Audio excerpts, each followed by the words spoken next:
इयं ब्रह्म वेदांत विदो वदन्ति परं प्रधानं पुरुषं तथान्ये विशोध्यते कारणम् ईश्वरं वा तस्मै नमो विघ्न विनाशनाय। हे गणपति देवता, आप विश्व के विवेक हैं, सारे जीव में आपका निवास है, 36 तत्वों में एक हैं। आपसे लगातार मैं प्रार्थना करता हूँ, सारे जीव जगत की ओर से प्रार्थना करता हूँ कि आप थोड़ा सा अभी के समय में थोड़ा भारतवर्ष के लोगों में विवेक का संचार करें, बुद्धि का संचार करें, उन्हें जगाएं, जागृत स्थिति में उन्हें रखने की कोशिश करें।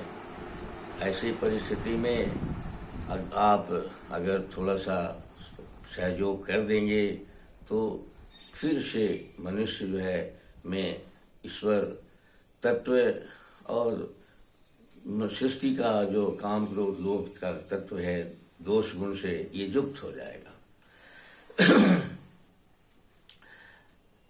इसलिए आपसे प्रार्थना है, आप कृपा करके ये आप ही कर सकते हैं। देवताओं में अग्रगण्य हैं, मंगल करता है, आप विघ्न विनाशक भी हैं। मैं श्याम बिहारी तिवारी वेद और आयुर्वेद का उपासक हूँ। वेद और आयुर्वेद के आदेश को मैं आप तक पहुँचाने की कोशिश कर रहा हूँ।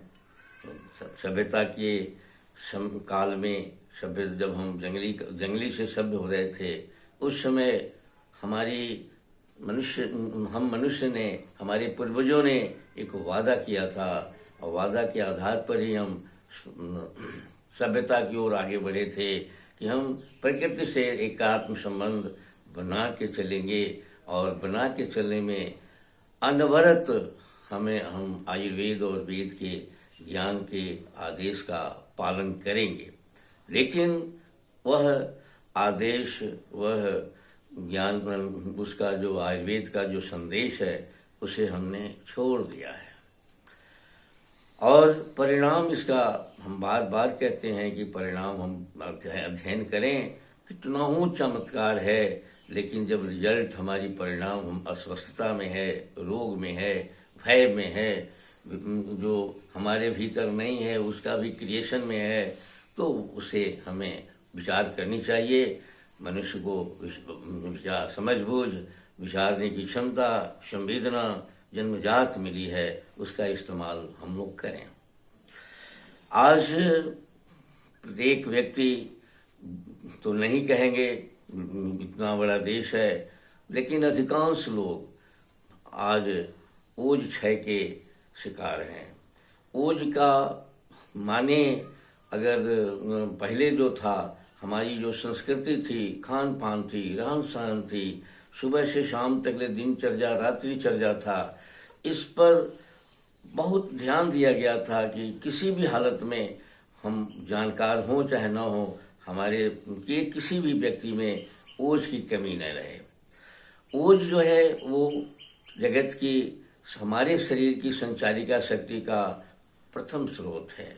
वह हम जो भी आहार ग्रहण करते हैं, जो भी खाते हैं, वह जब जीव बनता है, जीव का रूप ले लेता है, अपने विभिन्न उम्र के साथ कोशिका बनते हुए वह भी हमारे में वेस्ट करता हुआ प्रकृति में विलीन होता है।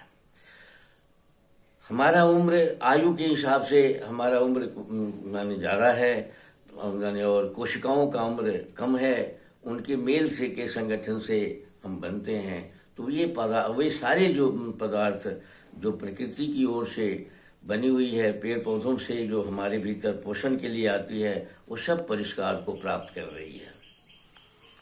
उस परिष्कार के क्रम में अगर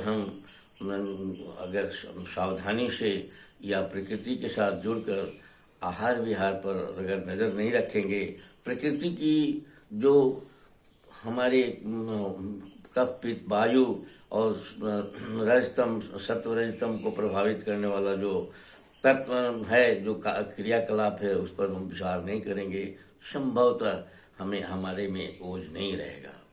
आज के कार्यक्रम में अब ओज की कमी से होने वाले क्या होता है, ओज की कमी से हमको क्या कमी कठिनाई हो गई है, इस पर हमको चर्चा करनी है। आज प्रकृति की ठंडा, गर्मी, हवा, तूफान, ये जो मौसम, ऋतु, काल, सब का असर हमारे ऊपर पड़ता है। आज का मनुष्य प्रकृति की उसको सहने की क्षमता घट गया है ओज के अभाव में। ओज के अभाव में प्रकृति का को सहने की क्षमता खत्म हो गई है। धूल, धुआं, हवा, पानी सब हमारे ऊपर असर डाल देता है, हमें बीमार डाल देता है। आधुनिक विज्ञान इसे एलर्जी कहता है। 300-400 किस्म का एलर्जी का जांच उपलब्ध है हमारे साथ। हम सूरज के प्रकाश से भी हमको एलर्जी हो जाता है, हमको भोजन से तो एलर्जी होता ही है, बहुत सारी बातें हो गई है। जबकि ये ओज के अगर थोड़ा सा भी ओज अगर बनता रहेगा तो ये ओज जितना मात्रा में हमारा बनेगा, ये एलर्जी नहीं होगी। एलर्जी से मुक्त होने का भी उपाय लगभग हमारे जो ओज का निर्बाध बनते रहने की जो क्रिया है, उसको अगर हम बाधित नहीं होने दें तो ओज ये एलर्जी नहीं रहेगी। हम प्रकृति के साथ जुड़ के चलें, अब प्रकृति को सहने की क्षमता आएगी। प्रकृति को सहने की क्षमता नहीं होना ही हम एलर्जी कहलाता है। प्रकृति आज हमारे शरीर में इंडोक्राइन की ग्रंथियां, आधुनिक विज्ञान कहता है कि इंडोक्राइन की ग्रंथियां जो है वही उसके जो रस से ही हमारा वो रस को मैसेंजर कहता है, और उसी से हमारा शरीर का संचालन, पोषण, निर्माण, सारी क्रियाएं होती है। आज हम ओज के अभाव में वह अभाव का ग्रस्त हो जाता है, क्योंकि ओज ही वहां जाकर इंडोक्राइन के ग्रंथियों का रस बनता है। जिस तरह की क्रिया इंडोक्राइन की ग्रंथियों का मूलाधार से लेकर यानी पिबोजेनिक से लेकर एड्रिनल से लेकर सातों ग्रंथियों को जो जो मैसेंजर की आवश्यकता है, वे सारे हमारे ओज से ही उनका भोजन कहिए, और चाहे ओज ही चेतन तत्व के रूप में वो निकालते हैं, और वो उससे हमारी शरीर स्वस्थ रहा करती है। यद्यपि कि ओज को जबरदस्ती निकालने की क्रिया से डायबिटीज इत्यादि जो जितने रोग हैं, थायराइड, डायबिटीज, पिट्यूटरी के रोग, ये जितने हैं सब ओज के क्षय के रोग हैं। बनावट से संबंधित जितने रोग हैं सब ओज के क्षय के रोग हैं। हमारी ये स्मरण शक्ति, हमारी धारण करने की शक्ति, सब लोगों के साथ हमारे मिलने के चलने की शक्ति, हमारे में जो क्रोध इत्यादि की जो मात्रा है वो थोड़ी सी बढ़ गई है। हम मनोवैकल्य की स्थिति में है, मन हमारा भी कमजोर हो गया है, बहुत जल्दी ही चिड़चिड़ा हो जाता है, बहुत जल्दी ही कम होता है। ऐसी स्थिति में मन का जो विषय है वो आंखें देखने में, कान सुनने में, नाक सुगंध लेने में, चर्म का स्पर्श करने में, ये सब जो बातें हैं उसमें भी अभाव हो गया है। ये ओज के चलते है, ओज ही इनको संचालित करती है। ओज के अभाव में ये आँख, नाक, कान, जीभ, त्वचा का रोग होते हैं। पूरे शरीर का क्षय होने लगता है। सब तरह की बीमारियां ओज के अभाव में ही होती है, और जितने प्रकार के इन्फेक्शस डिजीज यानी बैक्टीरिया से, जीवाणु से, रोगाणु से, या जितने प्रकार के विषाणु से, जैसे कि अभी हमारा कोरोना के प्रति एक वायरस है, इसके प्रति सारा देश भयभीत होकर और तिजोरी में बंद हो गया है। ऐसे इस सारी वायरस की बीमारियां भी ओज के क्षय से ही होता है। इसके पहले भी हमारे पास वायरस की बीमारियां हैं, हेपेटाइटिस, एड्स, बिकोलाई, सोराइसिस, ये सब हमारे जो बीमारियां हैं ओज के क्षय का परिणाम है। लेकिन और जिसके पास ओज है, अभी भी जिसके पास ओज है, उसको वो संक्रमित नहीं कर पाती है, यद्यपि कि वो भी संक्रामक रोग है। जब इसका प्रचार पता चला था तो लोग कह रहे था कि साहब जिसको हेपेटाइटिस हो जाए उसके साथ रहना नहीं चाहिए, खाना नहीं चाहिए, उसके पैखाना जहाँ जा रहा है उस पैखाना का इस्तेमाल नहीं करना चाहिए। बहुत डिस्टेंसिंग बात की गई थी, लेकिन हमारे देश में जब तक ओज था कठिनाई नहीं थी। आज तो 70 से 80% लोग लीवर के चलते परेशान है।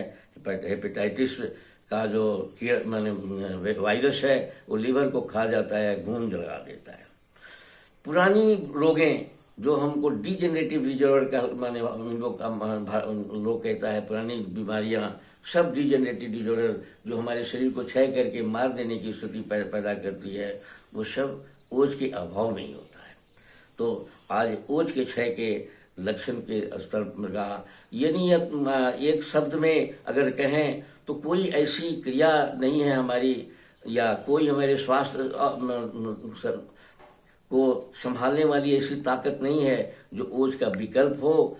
ओज के क्षय से ही हम सब माने, इसलिए ओज की रक्षा करने का हमें संकल्प लेना चाहिए। ओज की रक्षा को ध्यान देना चाहिए और ओज ही हमारा जीवन है। जितना मात्रा में ओज है उतना मात्रा में हम स्वस्थ हैं, जितना मात्रा में ओज का क्षय है उतना ही में क्षय हो जाता है। क्योंकि बीच में मरणम बिंदु पाते न जीवनम बिंदु धारणात की बात है, तो वहाँ बीज को नहीं बल्कि ओज को, बिंदु को ओज को कहते हैं। माने लोगों ने इसको ईर्ष से समझा है। ईर्ष का भी अगर संयमित इस्तेमाल हो, काल्पनिक अगर सेक्स, काल्पनिक अगर बीज का स्त्री के सेवन नहीं हो, काल्पनिक व्यवस्था नहीं हो, क्रोध इत्यादि से हम बचें तो ओज का क्षय नहीं होगा, ओज हमारे यहाँ बनेगा। इसी के साथ आज का कार्यक्रम मैं आपको समर्पित करता हूँ। अगले क्षण ओज का कैसे निर्माण किया जा सकता है वो उस पर हम लोग चर्चा करेंगे। ओज कैसे रक्षा की जाएगी इस पर हम लोग अगले कड़ी में चर्चा करेंगे। धन्यवाद।